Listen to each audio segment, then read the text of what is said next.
That's Nick. And that's Joseph. And today we're here to talk about Bones and All.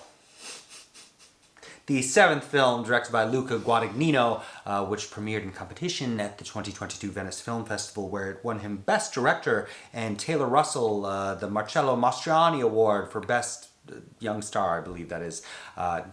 It also just received Gotham nominations for Taylor Russell and Mark Rylance. It is being released in New York and LA November 18th, 2022, courtesy of MGM and United Artists Releasing, and then a widespread release November 23rd. Do I know any of Luca's other films? I don't know if you've seen a Luca film. My personal favorite is probably I Am Love. He works with Tilda Swinton quite a bit. He remade Suspiria. I need to watch that. Which she is quite entertaining in as well. Very different from the original. He did A Bigger Splash with Tilda and Ray Fiennes, which is a remake of La Piscine. Call Me By Your Name, which surprisingly you have not seen. No. Melissa P. He has a new documentary coming out, Salvatore, Shoemaker of Dreams. I think that's coming out around the same period. Anyhow. I thought this movie was very good. You've seen it twice now. Yep. You saw it in Venice. Yes. It's based on a book which you also read. Yeah, by Camille DeAngelis. There are some not insignificant changes made in this adaptation from David Kajganich, who has written the Suspiria remake and A Bigger Splash. You liked the movie more than the book. I did. The book felt very YA to me, and the movie does have some feelings like that. And I think a quick sell of this film would be it's somewhere on the continuum of Malick's Badlands and Twilight. Okay, the basic story is it's set in the 80s. We find a young lady named Maren. Did they say Maren? Because every now and then it sounds like Mary. Oh, what's the actor's name? Taylor Russell. Okay. I think Maren is right, yeah.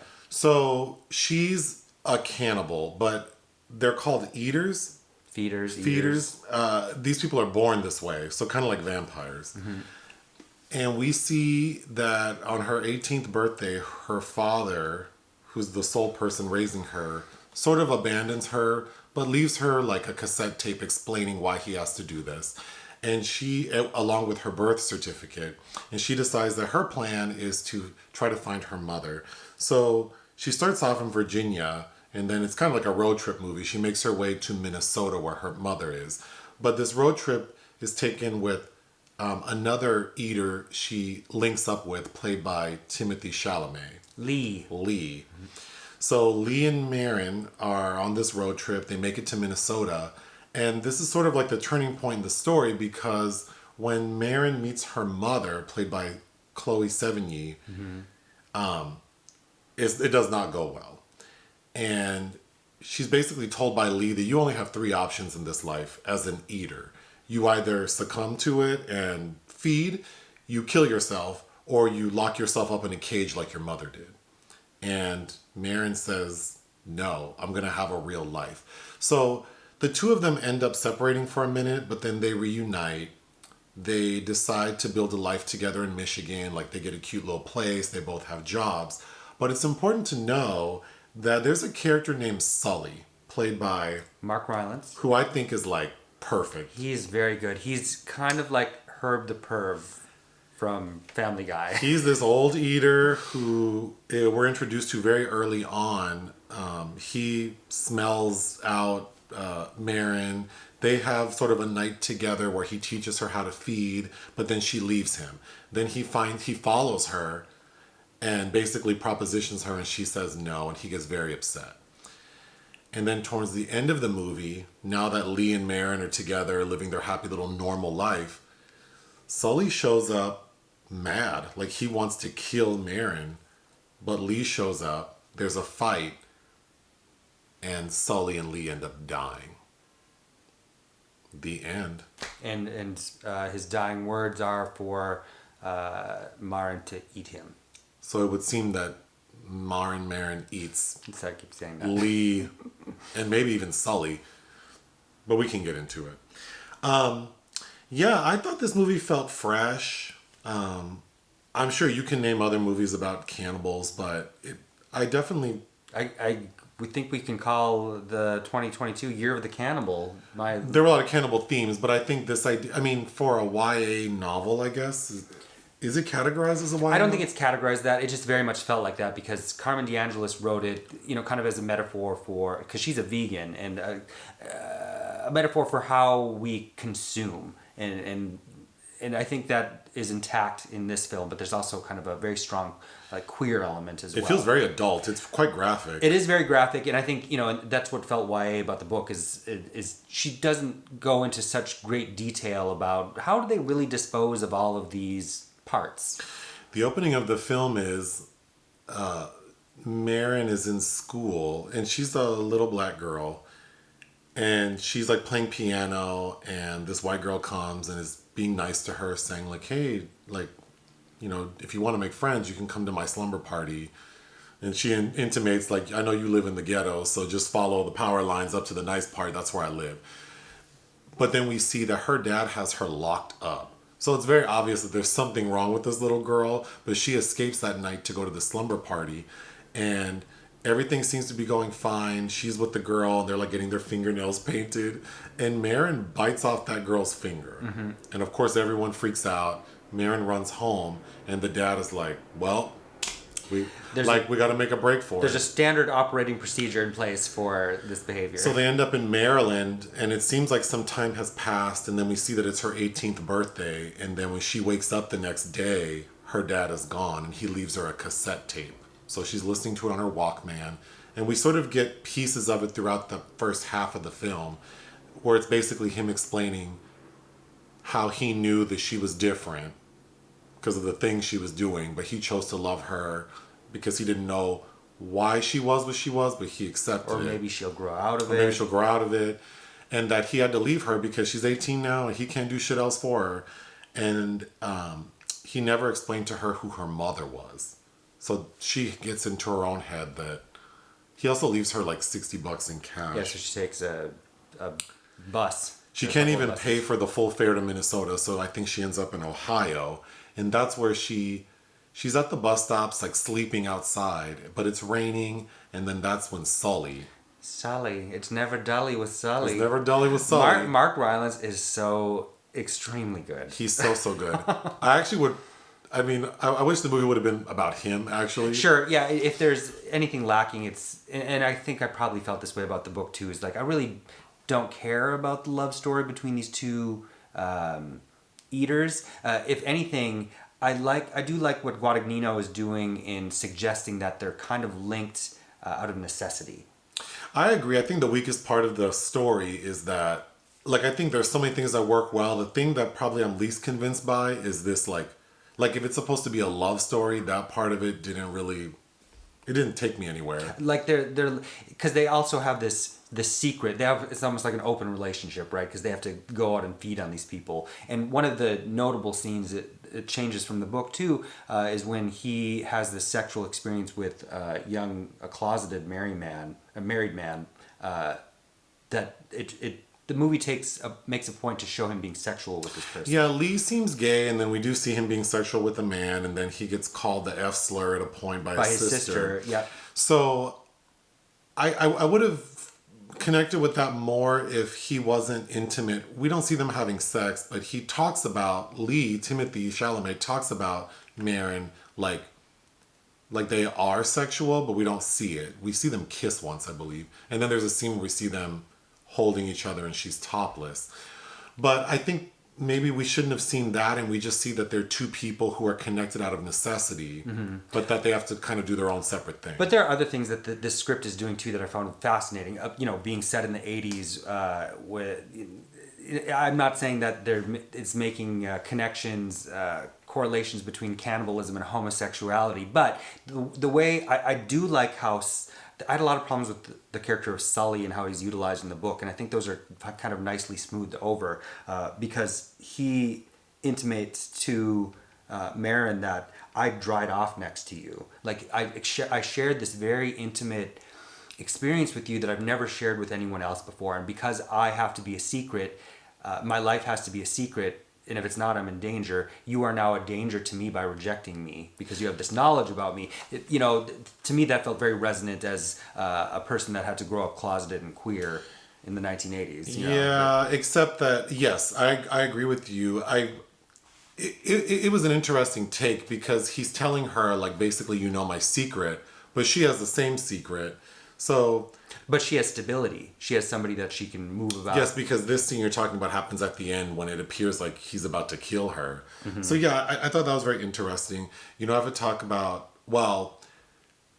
when Mark Rylance's character is explaining to Maren like how he feeds, and then he says that what makes it easier for me is that I sort of keep something from each victim. And he claims that he never kills people. He can smell when people are going to die, and then he just lingers like a vulture.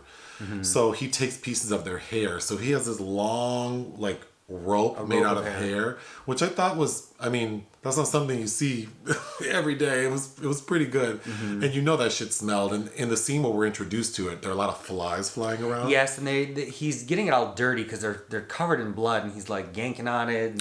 I will say something that kind of bothered me is every time we see them feed, it appears like they, except for Maren, she seems like she doesn't care if she's covered in blood, but Timothy and Mark Rylance, they do take off like their shirts to eat so that the blood is on their skin. Mm-hmm.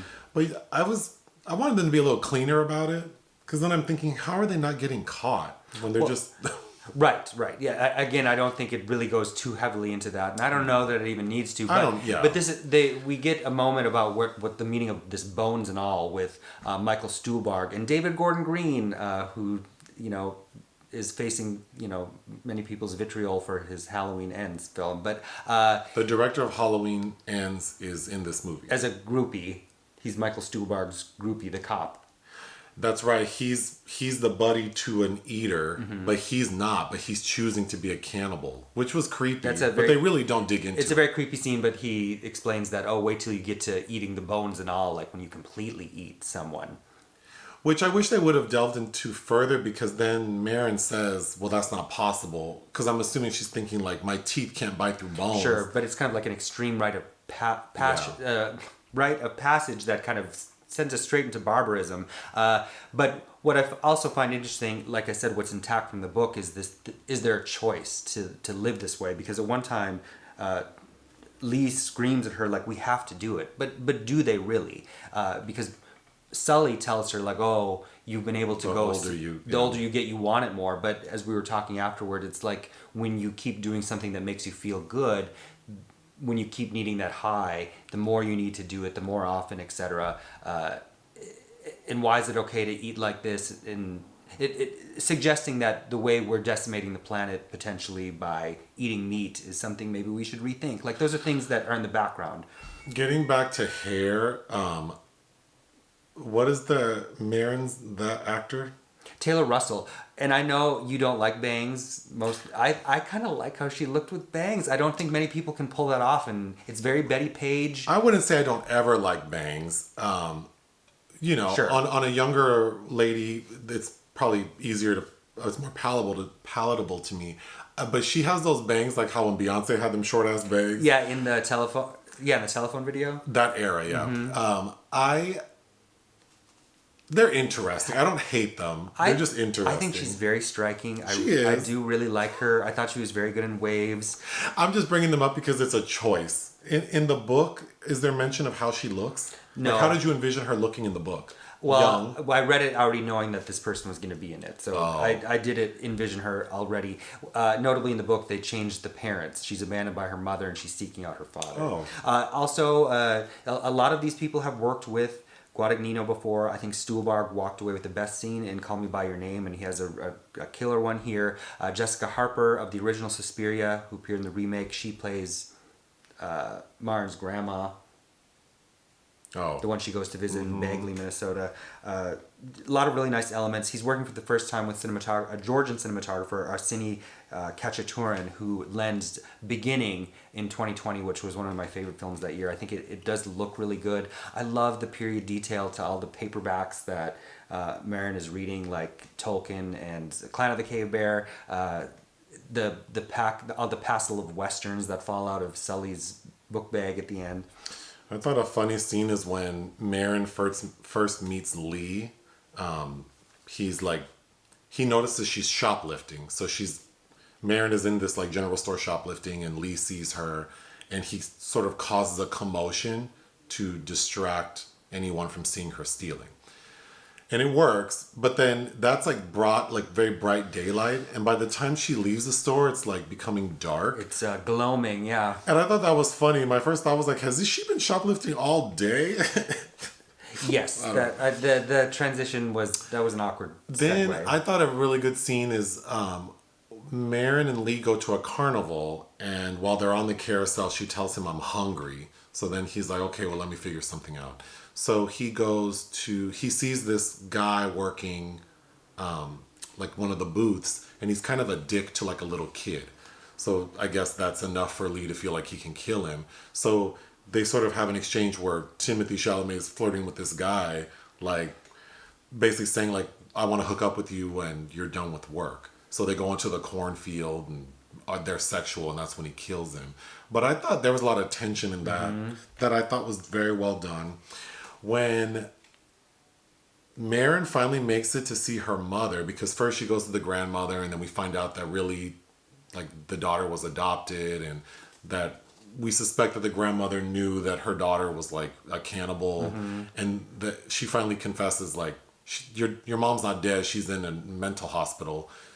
Maren goes.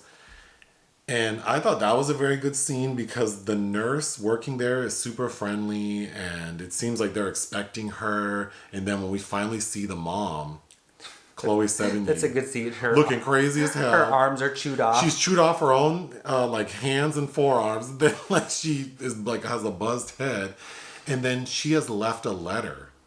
So this nurse, I guess, has worked with her for decades. She's like, yeah, your mom wrote this letter 15 years ago, thinking that one day you'll show up.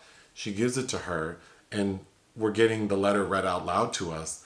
And basically it's the mom saying like, the only way for me to help you is to kill you. So then the mom like lunges at Maren.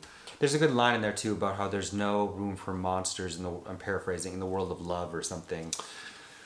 One plot point that I thought was a little crunchy is that there's a lot of emphasis placed on Lee not wanting to talk about his dad and what happened to his dad. And then finally, Lee's sister, Kayla, explains to Maren that the dad was abusive to the two of them, and that Lee got into a fight with him and the dad ran off. But obviously we know that he probably killed his dad. So when Lee finally tells Maren what happened at the very end, he's basically like, well, my dad was also a feeder, and we got into a fight, and he basically ate his dad. And I thought it was weird that it was so hard for him to tell her that. Yes, because he's so, laissez-faire about Everything else. Like, this is life, we got to do it. And it's not like you're telling a non-cannibal that you ate your own father. It's like you're telling another person who also eats people, and who was just almost killed by her own mother, who's a cannibal. I don't know why you would find it difficult to share that with her. Yes, I don't want to talk about my dad, blah, blah, blah. Yeah. But overall, I would recommend this movie. I did enjoy it. It did feel a little long, but I think the length did add to Sully coming back, because I had forgotten about him, because we meet him early on, and then Maren ditches him, and then he follows her, propositions her, she rebuffs him, he gets mad, and then drives off. And then it's like another hour almost before we see him again. So I was genuinely shocked when we see that he's in her apartment.